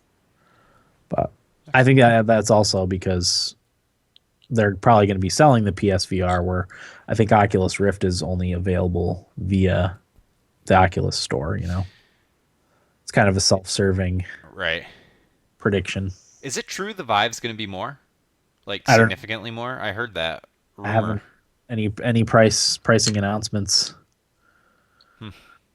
Well, I mean, if it's true that Oculus is selling at cost, then I could definitely see the Vive being quite a bit more. Yeah. Some people think it's better too. It's a better headset. I've actually read comparisons. They said the Vive is bigger and heavier, and that may be uncomfortable for long periods of play. But I guess they use the same exact screen, but the Vive is taller, I think is what I read. Huh. So you have more up and down vision as opposed to the Oculus Rift. I like that. Yeah. So it's more looking like you're in an actual world. And that's why I thought it was better. But they use the exact same definition, and I think it's an OLED screen. Yes. I don't know. Cool. It's out of my price range, so I don't care right now. I just want to try it. Yeah. I might do the mobile VR thing. I can get a headset for $40 that I can put my phone in. There's a bunch of Google Cardboard apps or Samsung Gear VR apps, just to try it out. Yeah. That's all I have for Nibblebits. Okay. How's your week? Good. I actually had a few things I wanted to talk about. I've watched a bunch of movies recently. A lot of new movies. Star Wars, of course. I don't think I ever talked about that. No, I don't think so. I saw that. You went out for what we played, or our weeks last week. Yeah, so. I saw that the week after, the day after Christmas. I loved it. Mm-hmm. Dan, you need to go see it. I know. I'll get there at some point. Well, like Will said, the movie theaters are still sold out of it around here. Yeah, so that's crazy. I guess my hopes and dreams of seeing it in a almost empty theater are just not going to happen. Yeah, it's going to be a while. Yeah. So. But I also watched The Revenant, which was a fantastic Leonardo DiCaprio movie. I didn't realize that's based on a true story. Yeah. Which is heard a little bit about it. Insane to me. Watching it, I'm not going to spoil anything, but there's a scene with a bear. That's all I'm going to say. And it was awesome. Nice. One of my favorite movie moments ever. Wow. I really enjoyed it that much. And I also saw The Hateful Eight, which is Quentin Tarantino's newest flick. I wasn't all that impressed with it. And I'm not, to be fair, I'm not a huge Quentin Tarantino guy. I think Pulp Fiction was great. Right. Kill Bill was all right. I wasn't that impressed with it. Jackie Brown was meh. What was the one he came out with before? Oh, Django, I think was my favorite, or Pulp Fiction, one or the other. But anyway, Hateful Eight, not great. It's pretty much takes place in one place, the whole movie, which is fine. But the writing better be fantastic, and the acting better be even better. Is it a little bit like Dusk Till Dawn? Oh, with Clooney? Yeah. A little bit, yeah. It takes place all in that one. Yeah. Yeah, they're in like a lodge. It takes place, I think, right after Lincoln's death. And then they're all in a lodge. They're snowed in for a couple days. And one of the guys is escorting a whore to be hung. And he tries to keep her alive because that's just his MO. And he's sharing this cottage with this inn, I should say, with a bunch of other characters. But like I said, the writing in that kind of film, the writing better be really good and the acting better be really good. And I think those two things fell a little bit short. I didn't think any of the actors were particularly good. I thought Jennifer Jason Leigh was good as the whore, but or was she a whore? Maybe she wasn't a whore. Maybe she was a murderer. I can't remember now. She was good. Samuel L. Jackson was all right, but some of the other guys I just wasn't feeling. I didn't think they were right for the role. Got a puppy. I didn't talk about that. No, you didn't. 2 weeks How's ago things at this with point. the doggy? She's good. She was a saint. She was an angel when we brought her home for the first few days. Yeah. Perfectly well behaved, never barked, never peed in the house, didn't do anything. Just a really sweet, quiet, nice dog. But it seems like as she gets more comfortable, she gets more and more stubborn and more hard to handle. Yeah. She actually pooped on the floor twice yesterday, once today. Because we didn't even need to use treats or anything to get her to do what we wanted. She just did it. But now she's getting to that point where she's really stubborn. So we just started feeding her to get her to go out, like giving her a treat to get her to go outside, to get her to go to the bathroom, to get her to come in. Puppies are a pain in the ass. Yeah, they really are. Yeah, you're right. I mean, she was new surroundings, probably on her best behavior, but once she got used to you guys, and this is my new digs. She's gonna make it her own, no doubt. She's part Jack Russell, which I guess is really a smart dog. And part lab retriever. But she I think she's got almost too much Jack Russell Terrier in her, and not enough lab. Okay. Because sometimes, like, she sleeps a lot. Yeah. Most of the day she's sleeping, but every now and again she'll have bursts of energy. It just pick up something and rip it to shreds and sprint up and down the hallway, and like she does this thing where she jumps up into the chair, does a 180 and slams into the back of it to catch herself, and then falls down and turns the other way and sprints down the hall again. She's pretty crazy. Yeah. You'll have that stuff until she's about 2, probably. And the puppy phase lasts a long time. Yeah, and like I said, she's getting worse, not better. We did train her to like sit and stay and stuff like that, which is good. Yeah. But like she's starting to bark more and more now. She was barking at people outside. When we were recording last week, she was barking at something. I don't know if you guys remember. And I started to say before I muted myself, I've never heard her bark before. It was like the first time I had heard her. Yeah. Nice. But I think she's starting to discover that. And I don't know. She's good. She's still good at night. We keep her in a crate in our bedroom. Yeah. And for a while, once a night, she'd start whining. She'd whine when we first put her in, but we just ignore her. Because we didn't want her to think that's how she'd get attention. Right. But every night at like 2 or 3 o'clock, she starts whining again. And my girlfriend yells, "Fiona, hush!" And then she's silent the rest of the night. So I don't know. What I think is happening is she wakes up. She's like sleeping and then wakes up and is scared. We're not around or we left or something. And then she hears us and then she's fine. Right. I don't know, but she's a handful. We're taking her to puppy classes because she's the biggest problem with her, and has been since we got her, is she likes to nip a lot. That's a puppy thing. but she that's another thing. She started off doing it really soft, but she's starting to do it harder and harder. Yeah. And, you know, it's one of those things. You tell her no, like you point your finger at her and tell her no, and she nips your finger. Yeah. You know. And puppies have needle teeth too. Yeah. I mean, when my dog was little, I've got scars on me from his needle teeth. Jeez.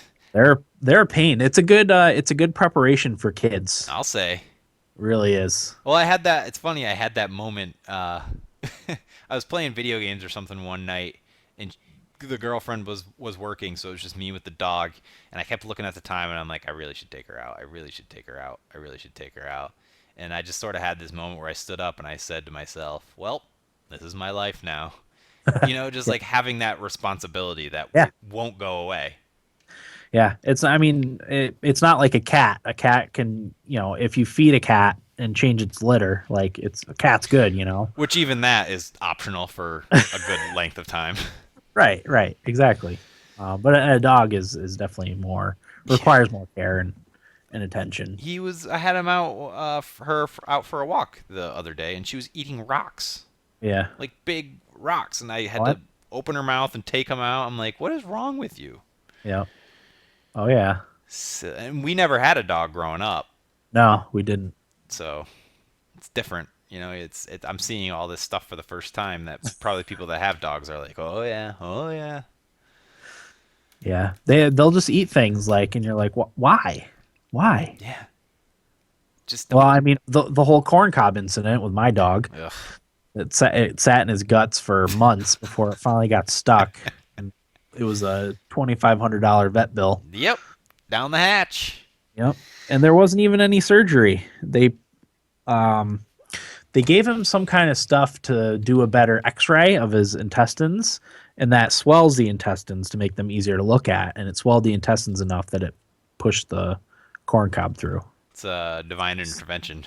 Yeah, I don't know what it was, but that's something else. That was scary. Well, today she outsmarted me, and that happened too. I keep calling her to her face, "little bitch," because she is. Right. We were out, and I like to do laps around my apartment. I find that's the best way to get her to poop. And we took a lap, and we went halfway around the building on the other side, and she found something she was eating. I didn't see what it was, and I was like, "No, Fiona." And she hates being outside in the cold, so it was difficult to get her out there to begin with. I was basically dragging her, and she found this piece of poop or whatever it was and was trying to eat it, and I pulled her away, but she was really stubborn. I was like dragging her. And then I'm like, if you don't stop, I'm going to take you back to the rescue. And she picked herself up and started trotting, and she picked up speed a little bit. And what she likes to do is walk straight to the door to go in. Yeah. She's had enough. She wants to go in. And I thought she was going to do that, but she didn't. She walked past the door, and I'm like, oh, what a good dog. She wants to find a place to poop. And she sniffed her way all the way around the apartment back to that same piece of poop to try and eat it again. Nice. And I was like, you outsmarted me. Yeah. You little bitch. Nice. I don't know. It's a handful, but it's fun. It's fun to have a critter running around the house, and she likes to play and all that good stuff. I put one of my stinky socks in. She has a ball within a ball. I don't know if you've seen those toys. Yeah. Oh yeah. I put one of my stinky socks in there because she likes my stinky socks, and she had a field day trying to get that thing out. Nice. So yeah, they're fun. They're lots of fun. And I think she'll be a good swimmer because she's got lab feet, which are like webbed. Yeah. Yep. So her and Gimli can swim together. Swim in the pool. Yeah. I put Gimli's life vest on him and to get it fitted. Oh, really? Yeah. Is it gonna work out, you think? Yeah. And one thing I didn't notice when I tried it on him, it's got a handle on it. So if you need to pull him out, you just grab him by the handle and pull him up. That's handy. Yeah. So that'll be cool. That is cool. But yeah, that's puppy life. Yeah. And the only other thing I wanted to mention, because it's a new thing for me, is I drove a plow for the first time. Oh, nice. Yesterday we had a big snowstorm. I don't know what the total accumulations were. Did you guys get a lot down there? No. An inch, maybe 2. Yeah. I wouldn't be surprised if we got, when all was said and done, 10 inches. Really? Yeah. Wow. It was really light, though. Right. Really, really light and fluffy. which made it a little bit easier. But I have had driven the plow on like the loader, the Kubota loader before to move snow, but never in a big truck, Right. which I did for the first time yesterday. Man, I give those guys a lot of credit because it's exhausting. Yeah. Having to concentrate on absolutely everything that's going on around you. Yep. A very long period of time. And you have to have your head on a swivel. Yeah. Because you're constantly looking behind you and either side, and you got to make sure your plow blades don't catch, and you're always backing up and looking out for people. And it's like it was a whiteout yesterday when I was trying to plow, which didn't make it any easier. And I got home, and it's the most exhausted I've been in a long time. I took like a 2-hour nap and then went to bed early still after that. I was just shot. Took 3 ibuprofen. Uh-huh. I was a hurting man. And you got to give it some gas when you're pushing the snow into the bank that you've created, and it hits really hard, and your body absorbs that shock, and it's just like, oh, you do that enough times throughout the day. That would be miserable to be your full-time job, I think, is plowing. Yeah, definitely. And I did it most of yesterday, and then we were leaving, and we have a guy that comes in at 3 who works through the night, just one guy. And our boss is like, anybody want to stay later to help Mark clean up some snow? And everyone immediately was like, oh, I'd like to, but I got blah. And unfortunately, I need the money. Right. So I didn't really say anything. And my boss is like, Corey, you want to stay? And I'm like, yeah, if you need me to. Really, I was thinking, God, no. But yeah. I did. Snow removal is one of my least favorite things to do ever. Shoveling. Miserable. Well, here's the thing. After plowing, give me a shovel. Oh, I can see that. Honestly, just give me a shovel. I'll push snow with my hands. Yeah. I'm okay with that. But I got more comfortable as it went on. It wasn't too bad. It's nice. You take your jacket off, turn the radio on, drink a cup of coffee. Uh-huh. Whatever. Okay. But that was my week. That's all you got? Yeah. I only have a couple of quick things. Me and the wife are caught up on Game of Thrones. Wow. We finished last Thursday, actually, after podcast. We watched the last 2 episodes. In 3 weeks. Right? It was, I think it was, I guess it would have been about 3 weeks. It was, 50 episodes or whatever. Or was it 2 weeks? I don't know. 2 weeks. It was 2 weeks. Because we started on Christmas Day. We ended on January 7th. So it was 2 weeks we watched. So she was hooked, huh? Oh, yeah. 50 hours worth of Game of Thrones. It was fun though, because after every night I would, when we were done, like before we went to sleep, I would ask her what she thought of it. It was hard a lot of times not to spoil things for characters and stuff. So, but yeah, we're really excited for April when the new season comes out. So nice. It's gonna suck though having to watch it 1 episode a week. So I really like when I like to watch something, I like to binge watch it. Uh-huh. So that's going to suck having to wait, but it'll be worth it. I'm very excited. Yeah, but one of the things I like about that is that anticipation. Oh, yeah. And anticipating it. I get the Sunday blues real bad. Okay. That's one of the best cures for the Sunday blues. Yeah, because it's Sunday night. Yeah. Right. Yeah. Game of Thrones. I can see that. Yeah, I'm excited. But also along that, Corey, I started my coloring book. Yes. That you got me for Christmas. Corey got me a Game of Thrones coloring book, adult coloring book, not a children's coloring book. Which I think I first heard of it like early in the fall or maybe in the summer. I was like, that's kind of dumb. Like, what adult coloring? Like, but it turns out when you actually do it, it's quite a bit of fun. Yeah. Great. It's very relaxing too. One day I was like, all right, let's all go to the table and color. So, we set up the kids with their own coloring and drawing stuff. I think my son did like a activity book or whatever. We gave my daughter some crayons and a coloring book, and we sat at the table as a family and colored for like an hour. They were occupied. And that's awesome. Warms my heart. I obsessively did the first one. That day I had to like make sure I finished it. So any minute I got, I would go and fill in a little more spots. And I started on my second picture. Unfortunately, I haven't had any time since then to do the second picture, but I have like most of my second picture done too. So yeah, it's the perfect balance of, doing focus. something and not doing something. Yeah, Yeah, focus. exactly. Yeah, you're right. Focusing on something, but not really doing anything. Yep. Yeah. And like you said, you can do it together as a Yeah. family, and we do it up here with friends. We just sit and color and talk, and and when you're done, you have this beautiful thing that you Yeah. feel like you created, even though you're just coloring in the lines. It's like, these Yeah. are my colors. This is my Yeah. picture. I want to Exactly. frame it. I think I'm going to do that. I think I'm going to make like a collage because the artwork on those is really impressive. Yeah. I think I'm going to make a collage. Like when I'm all done, I'll cut them all out and make something out of it. I So actually just bought my girlfriend for our anniversary the ultra fine Sharpies.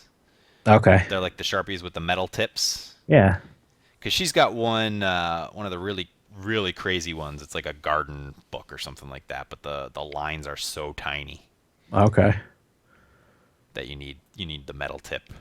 yeah, yeah. A lot more fun than I thought it was going to be. Yeah. So I thoroughly enjoyed my time coloring. And I think that's your Game of Thrones book has like captions, right? Doesn't it say? yep. Yep, each page has a caption a little bit about the character that's on it or the family crest that's on it. It's very cool. Nice.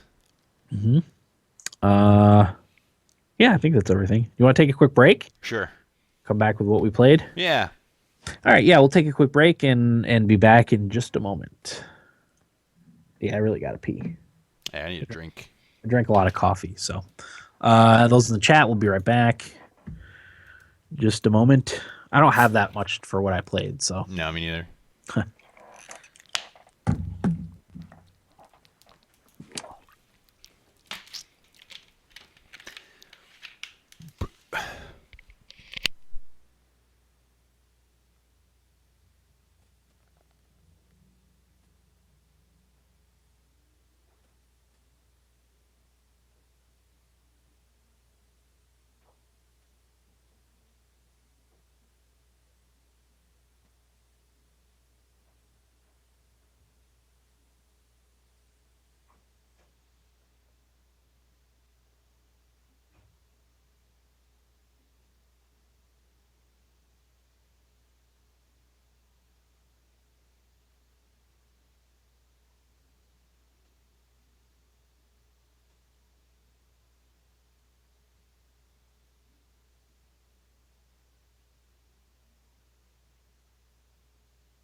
Whoa.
Hello.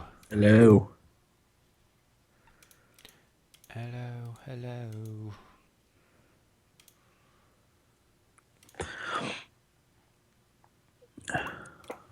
YouTube. Nope. What about YouTube's? I was trying to get the window capture back up. Not that I was really playing any videos anyway. Yeah. I did Xenoblade. It's hard when it's just us because we, Yeah. need to be both focused. Focused. When's the All-Star game, speaking of that? I have no idea. It's in Nashville this year. Yeah. You'd see John Scott. Yeah. That's the only reason I'm going to watch, to be honest with you. I never end up watching it. I'll usually watch like a recap of the skills competition, like a highlights type of thing. But like I hardly have enough time. I forget Nashville's playing now, but I hardly have enough time to watch sports as it is. Yes, sir. Rangers are playing the Islanders tonight. And getting whooped. I see. Nashville's getting whooped. Rangers are getting whooped. I hate sports. I do too. At least my fantasy hockey team's doing better now. Yeah? Yeah, I was in last for a lot of the season. Now I'm in sixth. Turning it around. Yeah, finally.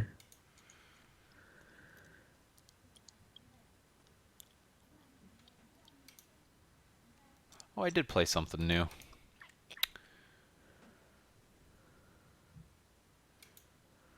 Are you going to play Dragon's Dogma? Yeah, I'm going to buy that actually tomorrow. On Can't Steam? wait. Yep. Yeah. Everyone will have access to it. Sophie has to work next week every night except for Saturday. Really? So you got a lot of game time then, huh? I sure do. And I actually, next weekend's the first weekend I work. I work one weekend a month. Oh, okay. That's the first weekend I work, which means I have off Thursday and the following Monday. Or no, I have Friday and Tuesday off. Okay. Nice. That's cool. It's cool. What do they just rotate who works on the weekends? Yep. Everybody works a weekend. Before I started working there, it was because there wasn't enough guys, they had everybody do every third weekend. But since I joined and was made full time, now it's every fourth weekend for everybody. So everybody's happier. Yeah, definitely. It's more spaced out. Yeah. Cool. All right. Let's get started. Oh, do you want to compile feedback, or do you want to just read feedback? Do we get feedback? I don't think we had any. Okay. I really don't. I can check Facebook real quick. I'll check. I'm on it right now. I'll have to remember to do that before we start next week. If Eric's not gonna be on.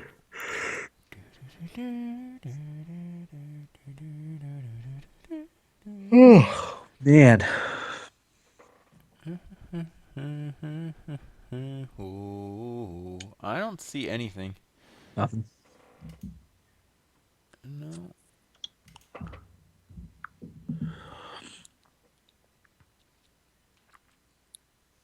Visitor posts. Ryan posted his convoluted cube thing if you want to plug it for him. Sure.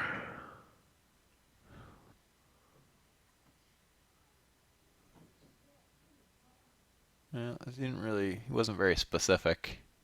It's just on iTunes, I think it's on iTunes now. It's official. You can find our latest episodes on iTunes every other week. Yeah, give him a plug. Yeah. He posted that Final Fantasy IV speed run. Did you see that? No. Good God. Was it 2 hours or 3 hours? 3. That's insane. I don't know how you can do that without grinding. That's old ones. Yep. Well, I mean, in all of these, they take advantage of certain glitches. Yeah. So. That's crazy. So no feedback then? No, I don't think we had anything on Twitter. I was gonna do the predictions thing, but I'll wait till next week. When Corey, Corey, when Will's gonna be here.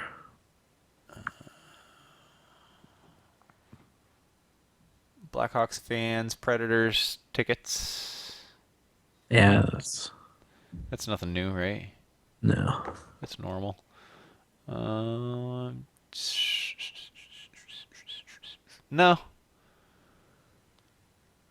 That was last week. Yeah, no, I don't have anything. Okay. Oh, Rise of the Tomb Raider minimum PC requirements. How's it looking?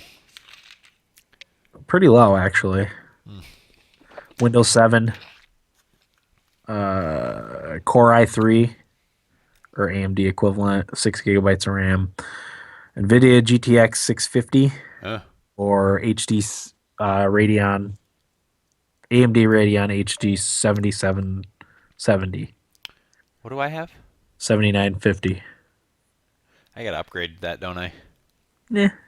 Yes and no. It's up to you. That's minimum. I don't think it has recommended. Yeah, no recommended. That's fairly low though. 650. That was my first graphics card upgrade when I bought my computer. I got a 650, and then I got a 760, and then I got a 970. But I don't need to upgrade now. My 970 is gonna last me a while, so. Huh. Yeah, I should upgrade. Tax return. I don't know. I would wait, honestly, at this point. Yeah, because I'm still not unsatisfied with the way my games play and look. I would wait till, if you're going to go NVIDIA's route too, I would wait until their new cards come out, their new line. Yeah, I probably will. Get one then. Yeah, I probably will. Because they didn't come out with any new cards last year, so I'm assuming at some point in 2016 they'll come out with new cards. Yeah, once we start making more Thumbstick Athletes money. You mean making some Thumbstick Athletes money? Yeah.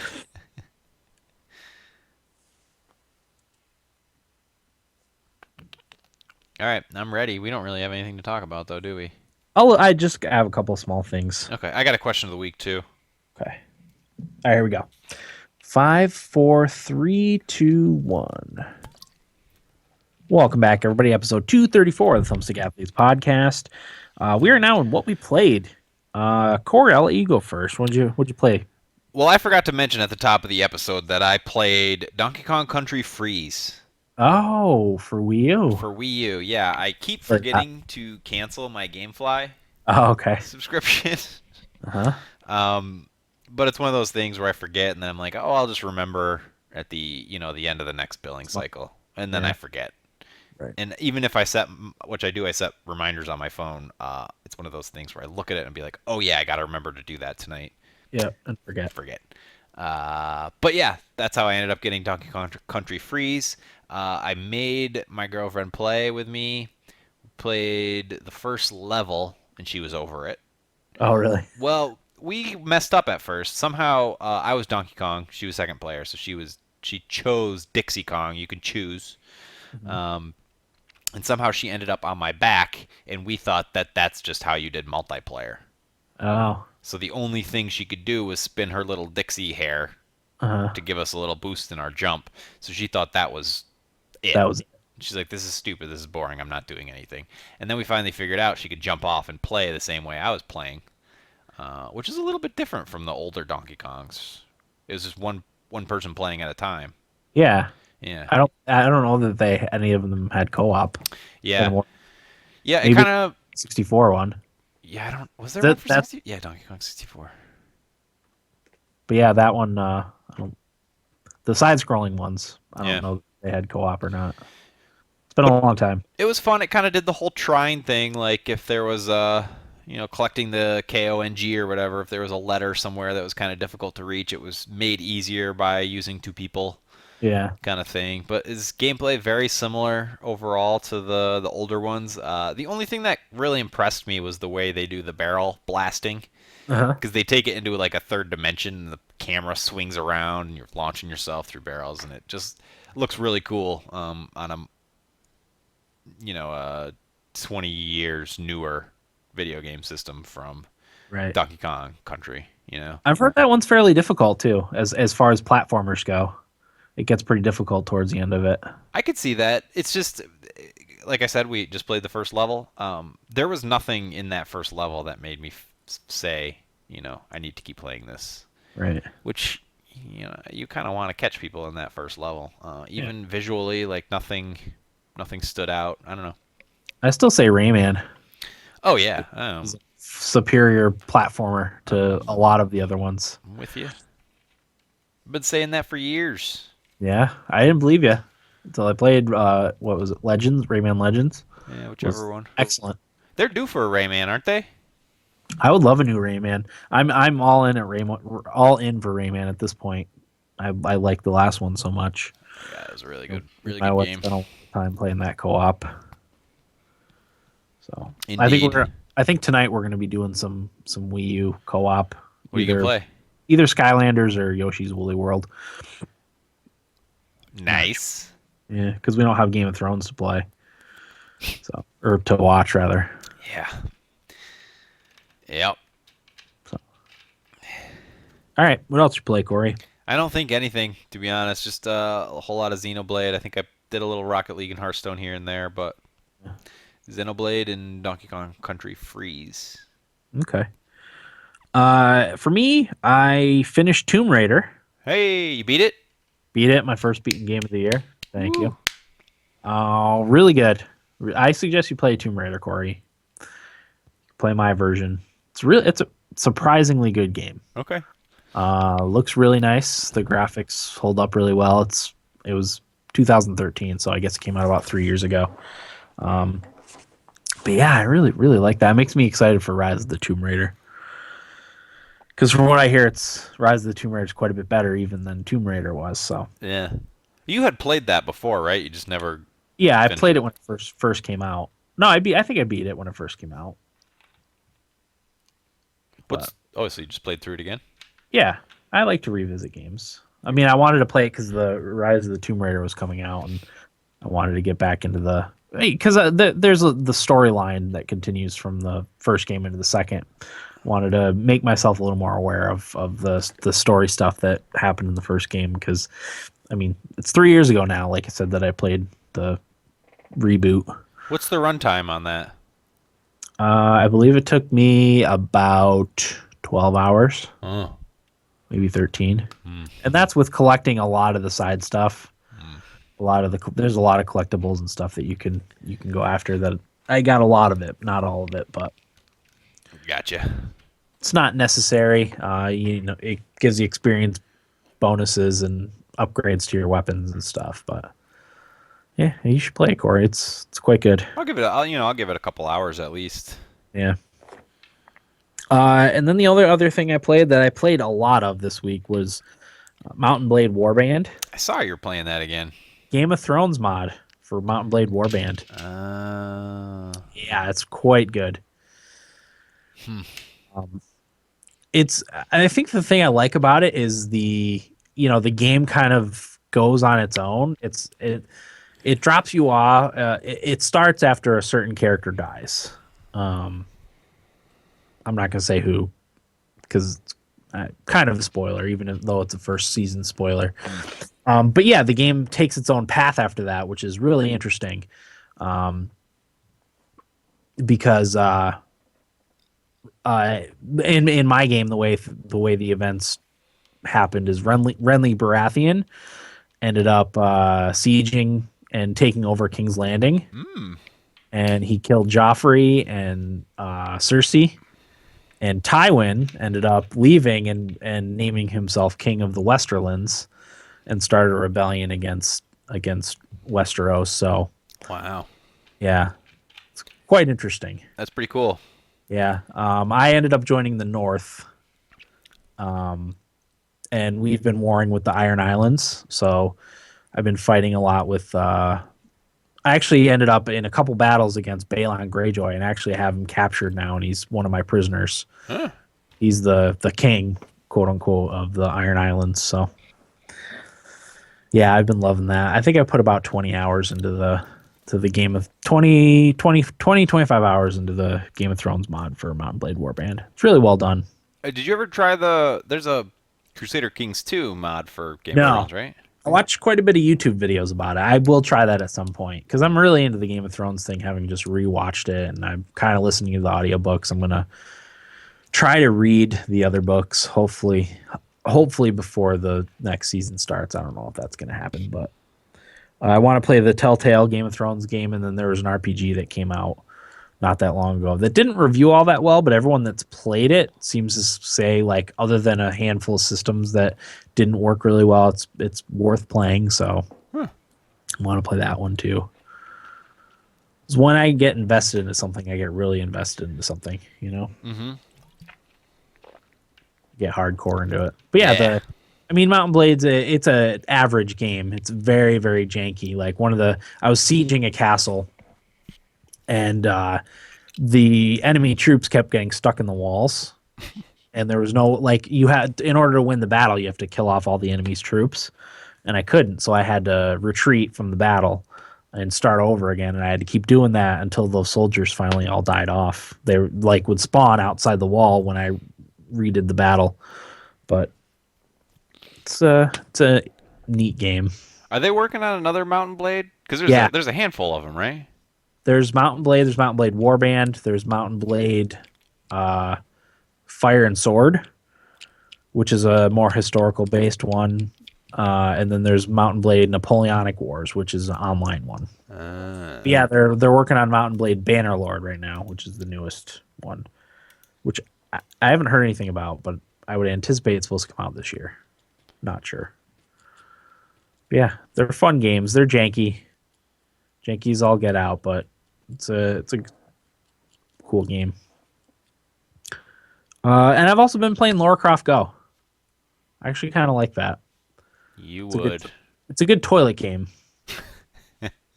Any more than that, not so much. But to play it when you're on the toilet and do a couple puzzles, it's not bad. I think I paid like 99 cents for it. It's worth the 99 cents, I think. Speaking of good toilet game, this is kind of an aside. I dropped my entire phone, totally submerged in paint trough. Yeah. And? Well, the funny thing about my phone is that the power button doesn't work. So the only way to turn it off is to let the battery die. Oh, geez. Or rip the battery out, which you can't really do on the go. Right.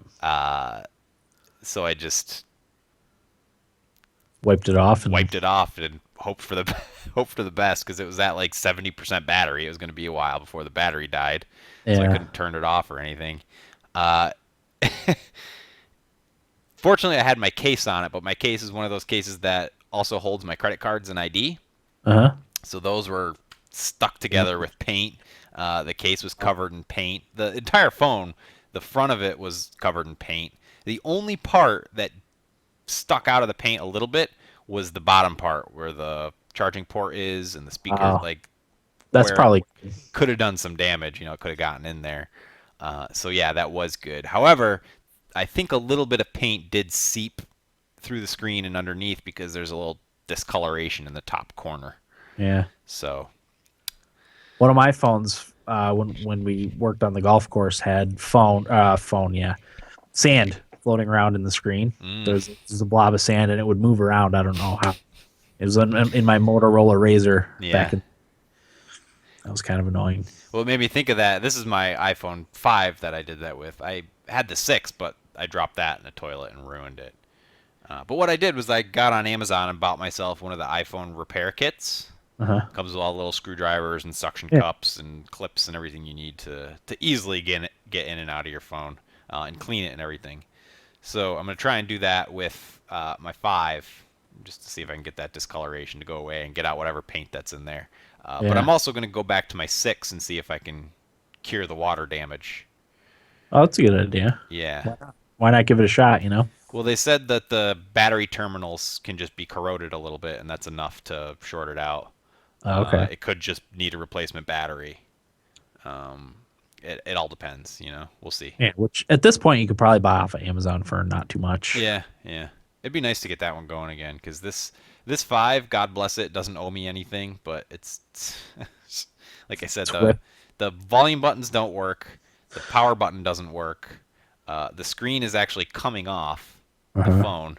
There's that discoloration. It's just seen better days. Yeah. Time to put it out to pasture. No, it's been. I can't tell you how many times I've dropped it on concrete, hard surfaces, and it hasn't cracked. God bless it. I've dropped my iPhone 6 twice. Guess how many times I cracked it? Twice. Yep. It's crazy.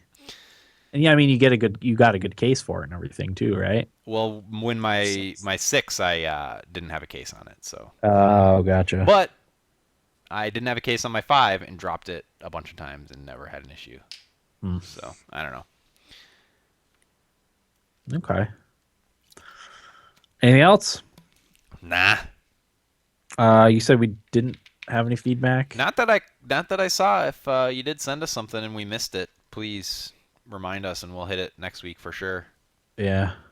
I checked Facebook. I checked Twitter. I know we didn't get any emails. No. The only thing is Ryan in Iowa sent us in his podcast is now available on iTunes, Convoluted Cube. So I don't know how iTunes works exactly. You search in the store for Convoluted Cube in the search bar, I guess. Well, I know on iOS there's a separate podcasts app. Okay. I don't think you can get podcasts through iTunes on the iPhone anymore. I think you have to go through the podcasts app. Okay. Yeah. I don't know how that works. Yeah. All right. Corey, you said you had a question of the week. Question of the week. Hypothetically, if you were for next week, right? Yes. If you were to pay a towing company $900, what would you expect to get out of the towing company? How far? What kind of situation? $900. Sounds good. What can you get for $900 from a towing company? I like that question. Just curious. I'm just curious. Yeah. You know? All right. Any other thoughts? No. Next week's episode is likely to be our 2016 games preview part 2. That may change before then. If it does, we hopefully will let you know. Yeah, like I said, I think, was it yesterday we decided to do Xenoblade? Yeah. It was last night, maybe? When Will reminded me that he couldn't make it on Thursday. It worked out. You and I had been playing it a lot, and we wanted to give it its due, so. Yeah, and since Eric and Will weren't here, it was the best choice for us to do. So, that'll do it for episode 234 of the Thumbstick Athletes podcast. I'm your host, Dan. Corey. Thanks for listening, and get off my laptop. All right. Stop hoarding my band.